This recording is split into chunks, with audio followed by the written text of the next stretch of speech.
الذي كان نبيا وآدم بين الدين والماء وعلى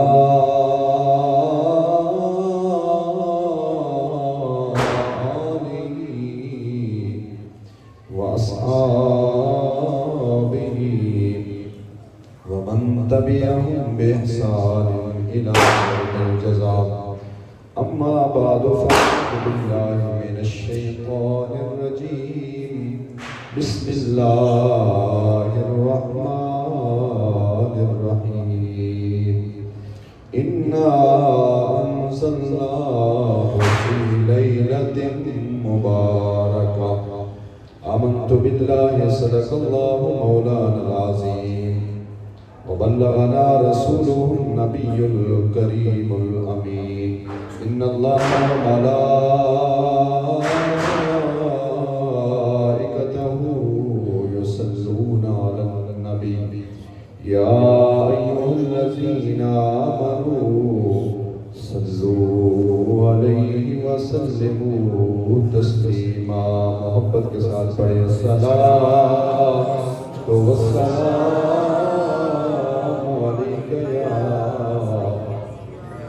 سیدی یا رسول اللہ وعلی آلک واصحابک یا سیدی یا نبی اللہ یا رسول اللہ انظر حالنا یا حبیب اللہ اسمع قولنا اننا فی بحر ہم مغرق خذ یدی ساحل لنا اشکالنا لی خمسة اطفی بها حر الوباء الحاتمہ المصطفى والمرتضى وابناهما والفاطمہ.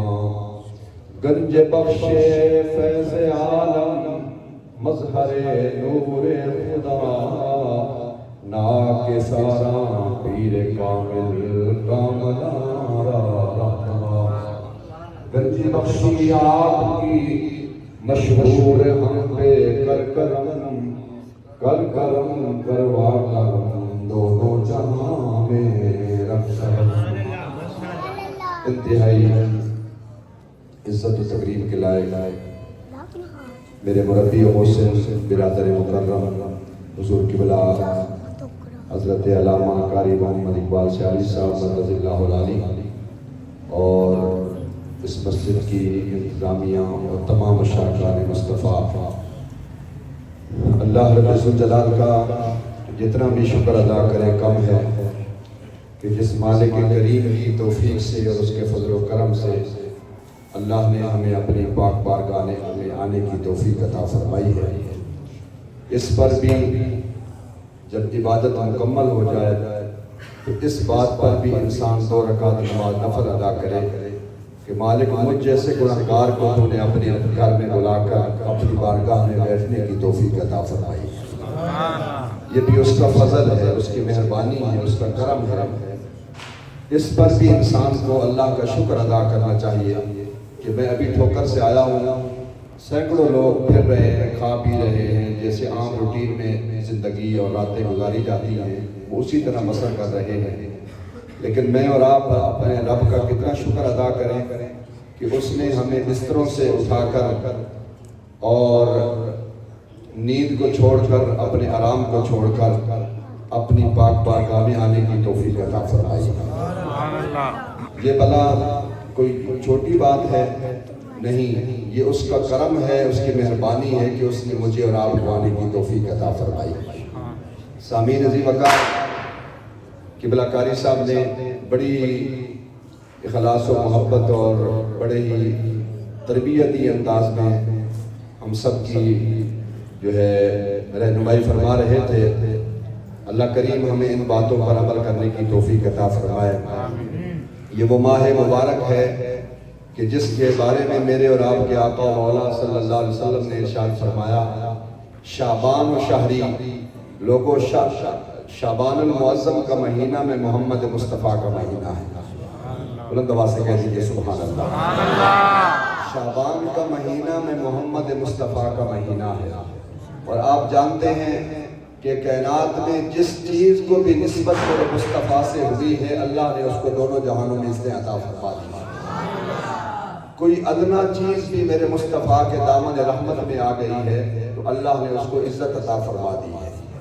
یہ ماہ مبارک 12 مہینوں میں سے شعبان کا مہینہ وہ مہینہ ہے جس کو میرے آقا نے فرمایا لوگوں شعبان و شہری، شعبان میں محمد کا مہینہ ہے تو امت کے لیے اس سے بڑھ کر اور کیا خوشخبری ہو سکتی ہے کہ اللہ کے محبوب علیہ السلام کا مہینہ وہ عظمت والا مہینہ ہے کہ جس کی ایک رات جس کو شب برات کے نام سے یاد کیا جاتا ہے. وہ شب برات کیا ہے؟ اللہ نے اس رات کو بخشش اور نجات کی رات عطا فرما دیا کہ اس رات کو جو بھی خلوص سچے دل کے ساتھ اللہ کے حضور آ کر جھک جاتا ہے عرشوں کا رب اس کو نجات کا پروانہ عطا فرما دیتا ہے. اس کو برات گناہوں سے مل جاتی ہے، گناہوں سے اس کو نجات مل جاتی ہے. تو اس رات کے بارے میں میرے اور آپ کے آقا مولا صلی اللہ علیہ وسلم کی زبان مقدس سے 2 احادیث مبارکہ جو رحمت کونین صلی اللہ علیہ وسلم نے ارشاد فرمایا کہ لوگوں اس رات کو اللہ میرے گناہگاروں امتیوں پر اتنا مہربان ہوتا ہے کہ اتنے گناہگاروں کو جہنم سے نکال کے جنت کا پروانہ عطا فرما دیتا ہے. یا رسول اللہ وہ کتنے لوگ ہیں؟ حضور نے فرمایا وہ اتنے لوگ ہیں جتنے قبیلہ بنو کلب کی بکریوں کے جسموں پر بال ہیں نا، یعنی ان کی تعداد شمار میں نہیں آتی. اللہ اتنی مہربانی میرے گناہگار امتیوں پر کرتا ہے، بے شمار گناہگاروں کو نجات کا پروانہ مل جاتا ہے، بخشش کا پروانہ مل جاتا ہے. یا رسول اللہ اس رات کی دوسری بڑی خوشخبری کیا ہے؟ فرمایا میرے امتیوں سن لو، جب بھی سورج غروب ہوتا ہے اللہ اپنے رحمت کے دروازے کھول دیتا ہے. جیسے ہی شام ہوتی ہے اللہ اپنی رحمت کے دروازے کھول دیتا ہے اور وہ ساری کائنات کا خالق، وہ ساری کائنات کا مالک، وہ بے نیاز رب، وہ ساری طاقتوں کا مالک، اس کی رحمت خود آواز لگاتی ہے میرے بندوں ہے کوئی مانگنے والا؟ آج جو کچھ مانگو گے میں رب کریم تمہیں عطا فرما دوں گا. جو کچھ مانگو گے تجھے عطا فرما دیا جائے گا. وہ کون سی رات ہے؟ وہ آج کی یہ عظیم رات ہے جس رات اللہ مجھے اور آپ کو اپنے در پر منگتے اور بھکاری بن کر ہم سب آئے بیٹھے ہیں. میرے دوستوں بزرگوں، بہت ساری زندگی میری اور آپ کی گزر گئی ہے، نہ جانے باقی کتنے سیکنڈ، کتنے گھنٹے، کتنے دن، کتنے ہفتے، کتنے مہینے، کتنے سال باقی ہیں. ایک لمحے کا بھی کسی کو بھروسہ نہیں ہے. چند باتیں بڑی توجہ کے ساتھ سماعت فرمائیں. اللہ مجھے اور آپ کو اس رات کی برکات عطا فرمائے اور عمل کی توفیق عطا فرمائے.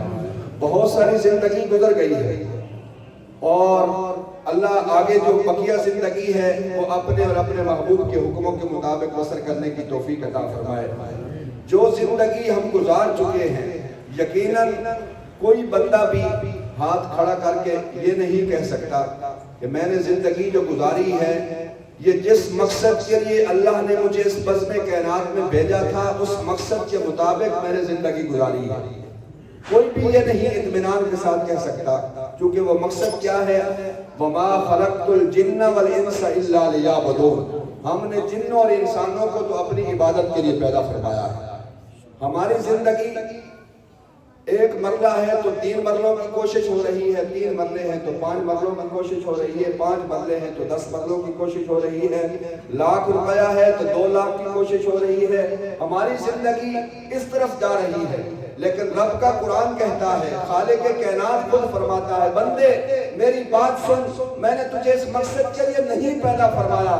یا اللہ تو نے کیوں اتنے بڑے خوبصورت انسان کو ساری مخلوق میں سے اس بزم کائنات میں انسان کو اشرف المخلوق کا تاج دے کر اپنا بندہ بنا کر اتنا عظیم انسان بنا کر تو نے کیوں بھیجا ہے؟ فرمایا اس لیے بھیجا ہے ساری کائنات اس بندے کے گرد گھوم رہی ہے، میں نے بندے کو اپنی عبادت کے لیے پیدا فرمایا. سبحان اللہ. یہ میری عبادت کرے، میرے سامنے جھکے، ساری کائنات اس کے لیے خوشبوئیں، اس کے لیے رحمتیں اور برکتیں بنا رہی ہے۔ بندہ تجھے میں نے اپنی عبادت کے لیے پیدا فرمایا ہے، اگر تو میرا بندہ بن کے جھک جاتا ہے تو پھر ساری کائنات تیرے قدموں میں آ جاتی ہے۔ میرے دوستوں، میرے بزرگوں، آج یہ مقدس رات سال کے بعد ہم پا لیتے ہیں، لیکن اگر ہم بزرگان دین اور صحابہ کرام رضوان اللہ علیہ مجمعین کے بارے میں دیکھیں تو ان کی زندگی آج میں اور آپ سمجھتے ہیں یہ نماز صرف مولویوں کے دی ہوئی نماز ہے، لیکن یقیناً اللہ کی عزت کی قسم نماز تو اللہ کی وہ نعمت ہے کہ جس کے بارے میں مولا کائنات علی المرتضیٰ شیر خدا کرم اللہ وجہہ الکریم آپ فرماتے ہیں جب میرا جی چاہتا ہے کہ میں اللہ سے باتیں کروں تو میں نماز میں کھڑا ہو جاتا ہوں۔ سبحان اللہ۔ بلکہ بزرگان دین نے لکھا ہے کہ اگر انسان کو پتہ چل جائے کہ نماز میں کس سے ہم کلام ہو رہا ہوں، کس سے باتیں کر رہا ہوں، تو وہ نماز سے پہر نہ نکلے، وہ ساری زندگی نماز میں کھڑے ہو کے باتیں کرتا رہے۔ اسی لیے ایک مسجد یہ ہے اور اللہ نے ایک مسجد یہاں سینے میں رکھی ہے، اس لیے فرماتے ہیں اٹھ فریدہ ستیا تے جھاڑو دے مسجد۔ اللہ اکبر، بڑے عشق والی باتیں ہیں۔ اٹھ فریدہ ستیا تے جھاڑو دے مسجد۔ وہ مسجد کون سی ہے؟ یہ مسجد تو صاف ہوتی رہتی ہے، یہ تن کی دل کی جو مسجد ہے اس کو صاف کر، اس کا زنگ اور اس کے اندر جو غلاظت ہے، کینہ ہے، نفرت ہے، حسد ہے اور خباثت ہے، اس کو پہر پھینک، پھر سجدے میں سر رکھ، حاضر میں غیب سے آواز آئے گی بندے سر بعد میں اٹھانا، رب کریم تجھے اپنا معراج عطا فرما دیتا ہے۔ آج ہمارے سینے، ہمارے دل داغدار ہیں اور ہمارا سینہ نفرتوں سے، قدورتوں سے، کینہ اور حسد سے بھرا ہوا ہے، اس لیے ہمیں عبادت میں لذت نہیں آتی، اور ہماری خوراک، ہماری آمدن، ہماری جو خوراک ہے، کبھی ہم نے اس طرف توجہ نہیں کی کہ یار ہمارا جو لقمہ ہمارے پیٹ میں جا رہا ہے وہ کہاں سے آ رہا ہے۔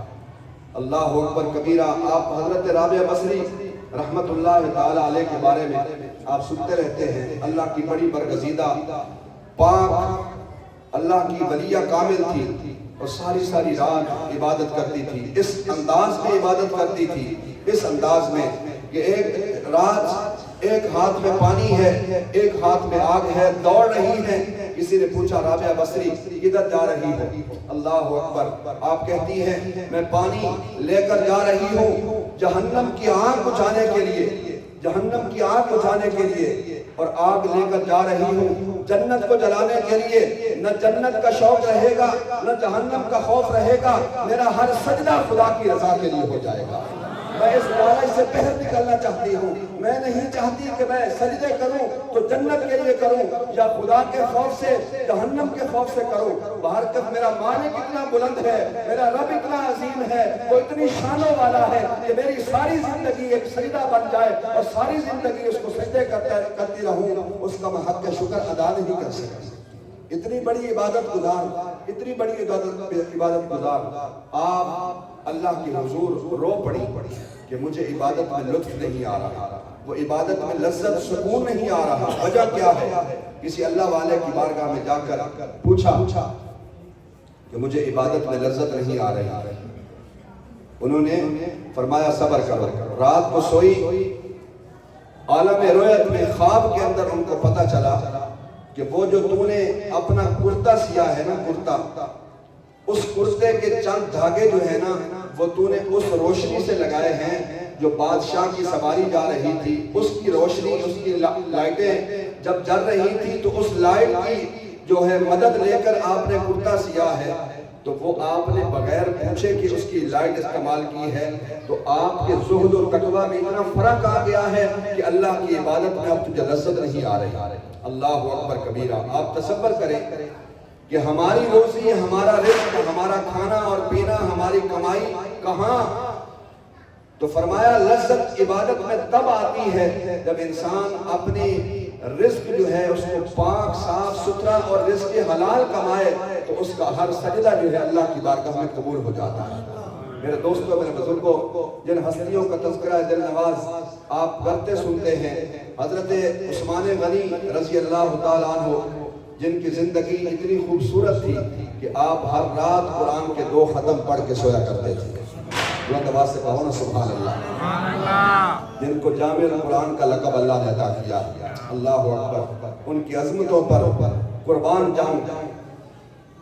حضرت سیدنا عثمان غنی ذی النورین رضی اللہ تعالیٰ عنہ ساری رات قرآن پڑھتے تھے، اور پھر اللہ نے قرآن کا اتنا شرف عطا کیا، اتنی محبت عطا فرمائی کہ آخری لمحے جب اس دنیا سے گئے تو اس وقت بھی اللہ کا قرآن پڑھ رہے تھے۔ نور کی سرکار سے پایا دشالہ نور کا، نور کی سرکار سے پایا دشالہ نور کا، وہ مبارک تجھ کو ذی النورین جوڑا نور کا۔ کون وہ ہستی ہے جس کے بارے میں امام الانبیاء فرماتے ہیں، اے عثمان یہ تو میری 2 بیٹیاں تیرے نکاح میں آئی ہیں، اگر میں محمد کی 40 بیٹیاں ہوتی تو میں یہ کے بعد عثمان تجھے عطا فرما دیتا۔ اللہ اکبر کبیرہ۔ حضرت مولا کائنات علی المرتضیٰ شیر خدا رضی اللہ تعالیٰ عنہ، وہ کس قدر قرآن کے ساتھ محبت فرماتے ہیں۔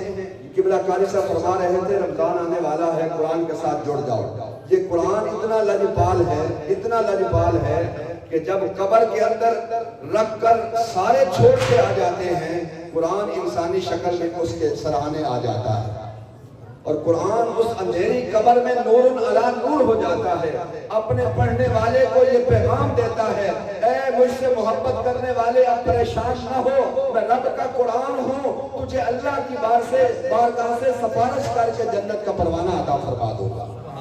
تو جو قرآن سے محبت کرتے ہیں، حضرت غوث پاک شیخ عبد القادر جیلانی، محبوب سبحانی، قندیل نورانی، الحسنی والحسینی رضی اللہ تعالیٰ عنہ، اللہ کریم اس کو فرشتوں کے برابر اجر و ثواب عطا فرما دیتا ہے، اور شب قدر کی وہ گھڑیاں اس کو نصیب فرما کے ایک رات کی نہیں بلکہ ہزار مہینوں کی عبادت کا اجر و ثواب اللہ اس کے نامہ اعمال میں درج فرما دیتا ہے۔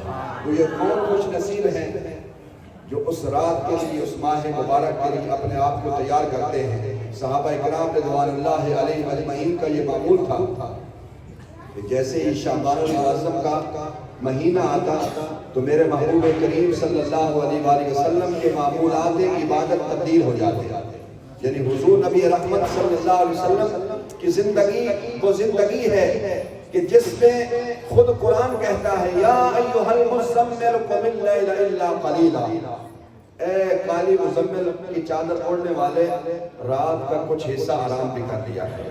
اللہ اکبر، بلند آواز سے کہو سبحان اللہ۔ یہ کون محبوب ہے جس کے لیے اللہ نے ساری کائنات تخلیق کی ہے، اور اللہ خود فرما رہا ہے، محبوب اتنی تکلیف نہ کیا کرو، ساری رات کھڑے ہو کر عبادت نہ کیا کرو، رات کا کچھ حصہ جو ہے وہ آرام بھی فرما لیا کرو۔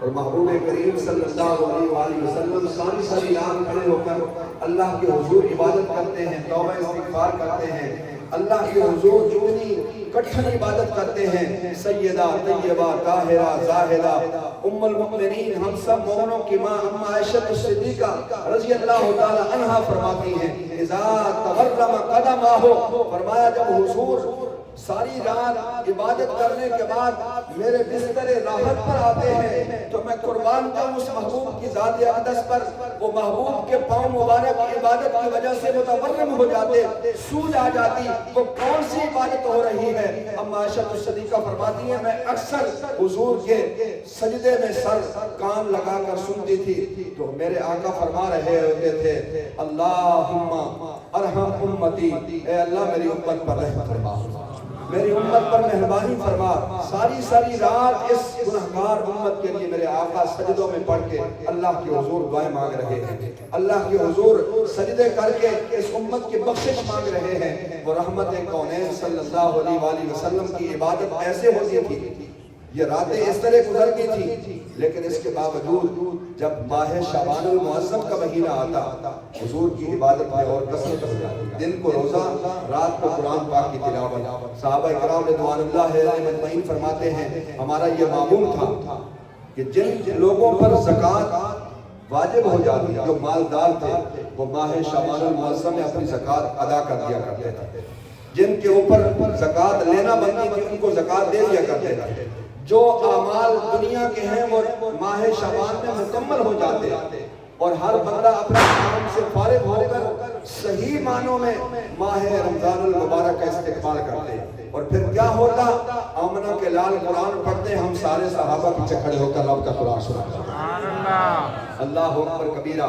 اور ماہ شعبان المعظم کا وہ مہینہ جس سے میں اور آپ گزر رہے ہیں وہ برکتوں والا مہینہ ہے، جس میں میرے آقا جبرائیل کو قرآن سناتے تھے، جبرائیل خود مصطفیٰ کا قرآن سنتے تھے۔ اس ماہ مبارک میں حضور کی بارگاہ میں جبرائیل امین آتے، حضور قرآن جبرائیل کو سناتے، جبرائیل محمد مصطفیٰ کا قرآن سناتے۔ اور وہ کیسا منظر ہوگا جب خود صاحب قرآن نوری فرشتوں کے سردار جبرائیل کو قرآن سنا رہے ہیں اور قرآن لانے والا جبرائیل محمد مصطفیٰ کا قرآن سنا رہا۔ اللہ اکبر کبیرہ۔ اس ماہ مبارک میں قرآن کا نور جو ہے وہ عام ہو جاتا ہے، ساری دنیا میں دیکھ لیں حفاظ کرام قرآن کو پڑھ رہے ہیں۔ اللہ ہمیں بھی قرآن کے ساتھ وابستگی عطا فرمائے اور قرآن کے دامن نور سے نور لے کر اپنی زندگی کی راہیں متعین کرنے کی توفیق عطا فرمائے۔ میں نے پہلے عرض کیا ہے، قرآن وہ لجپال کتاب ہے، وہ لجپال کتاب ہے جو اس کے دامن کے ساتھ لگ جاتا ہے، اللہ اسے قبر کے اندر بھی، دنیا میں بھی، قبر کے اندر بھی، کل روز محشر بھی اسے عزتوں کا تاج عطا فرما دیتا ہے۔ رب ذوالجلال اپنے محبوب کریم صلی اللہ علیہ وسلم کے نالین پاک کا صدقہ آج کی اس مقدس رات کی برکات ہم سب کو عطا فرمائے، اور اس مقدس رات میں جتنی بھی عبادات، ذکر و اذکار، توبہ استغفار ہم گناہگار کریں، مالک کریم ہمارے گناہوں کو نہ دیکھے، اپنی رحمت کا صدقہ ہم سب کی خالی جولیوں کو اپنی رحمتوں سے مالا مال فرمائے۔ وما علینا الا البلاغ۔